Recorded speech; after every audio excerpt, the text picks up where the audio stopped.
Hey guys, now that I've had a few days with these red letter Church Bible Publishers wide margin cameos that they sent me, I want to compare them with red letters that I do have on me right now. This is the Cambridge from Church Publishers. This is the iron calfskin one, which is exactly the same print as the other one that comes in top green. But plus, I didn't compare it to the other calfskin that I have of an old local church Bible that they did years ago.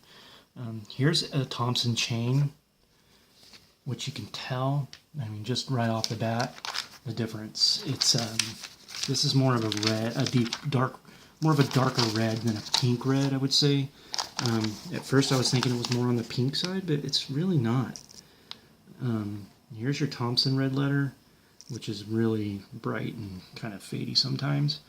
But as you can see, big difference there in red. Here's this is kind of funny because this is a Schuyler. So here's your Schuyler New King James red. And, you know, it's touted as a good red because it's even all the way through and has such good print. But, blow that off there. It's funny when you start comparing this red with the red in that Bible. As you can see, here is the Schuyler, which is more of a plum red compared to the darker red of your church publisher Bible.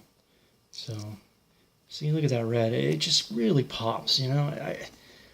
Considering this is a ministry doing this, guys, and you know, you're not going to get the same exact premium qualities you're going to get as some of these more expensive publishers, of course. But man, they're doing a good job, guys.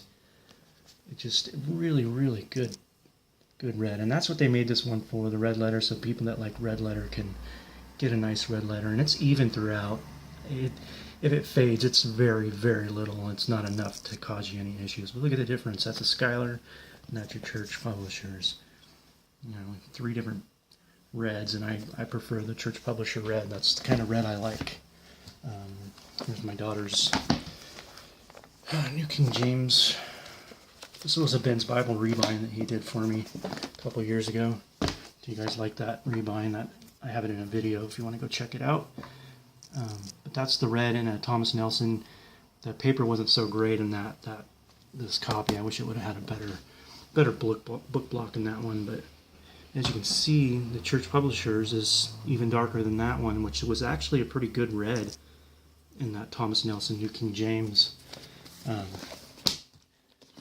can see in this Holman, I just got this one not too long ago. It's in my recent video. If you guys like this, look at this one. I have a video review of this one too. The red in this one is really, comparing it to this one, is just night and day. And it's no comparison, because this has more of a feminine, like thinner text to it. It's not that it's a bad red, it's just a very thin print. It's not as bold, so it doesn't show up, and I just love the way that red pops. Now, if they would have did the red like this all the way through, where they darkened it for the Old Testament quotations, that would have been awesome right there. It's like, yeah, that would have been cool. That's what everybody was telling me when I first had the HCSB back in the day. And here's another Thomas Nelson from the 80s. This is the closest one I got to this red, and it's not even close. I don't have any Cambridge Bibles anymore. They're all gone, so I don't have, the one I do have doesn't have red letter, so can't compare one of the better red letters to it. But it is close to the Cambridge Bibles.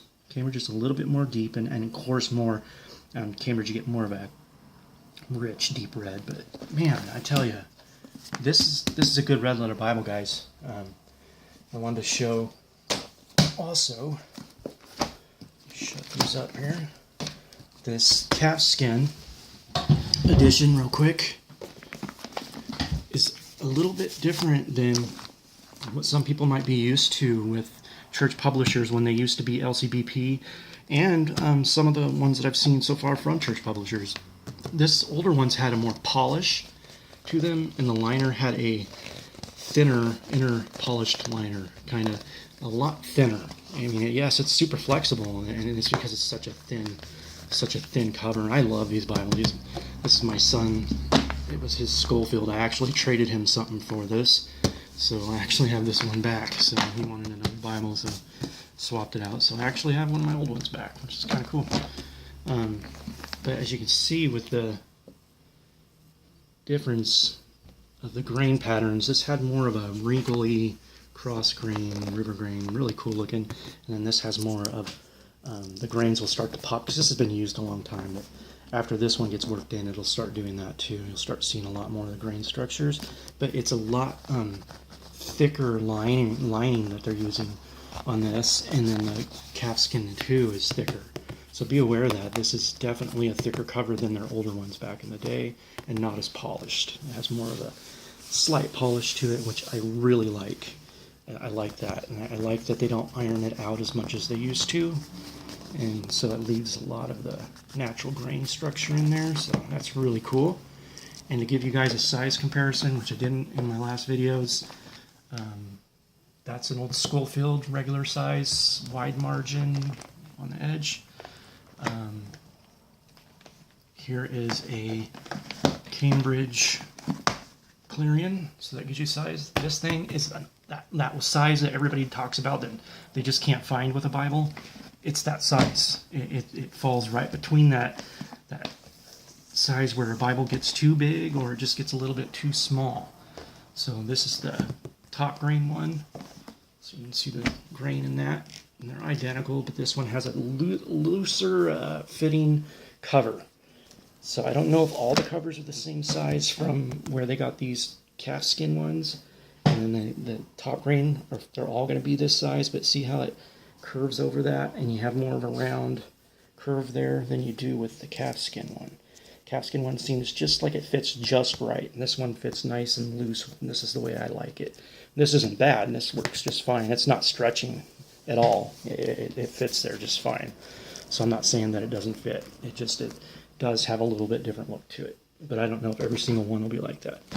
But anyways, just wanted to show you guys the size. As you can see, that's a Holman hand size, little Holman HCSB compared to it. And I mean, it's like almost the same exact size. It's just a little bit wider. And it's a perfect size preacher's Bible, guys. This is excellent for preaching. It has nice dark print that you can see from a distance. It's bold. It's not the biggest print, but it doesn't need to be because it's excellent. It's a 9-point font. Now that I've seen it next to the Thompson chain, it's just a really, really good size font. And like I said, the red for church publishers, this is the best overall Cameo style, Bible they've done in this style, and having that margin all the way around. You get an inch all the way around, except the inner gutter is a little bit short of an inch because it goes down in that gutter a bit. So if you pull it over like this to write in there, you'll lose a little bit of room. But other than that, you get excellent room all the way around. So good job, church publishers. Love this Bible. This is my 4th video of these Bibles because I think they deserve it. People are going to be asking more questions about them. I think it's going to be their biggest seller. So I hope that helps people make their decision. So God bless, guys. I'll see you next time. I'll have some more Bibles coming soon. Take it easy.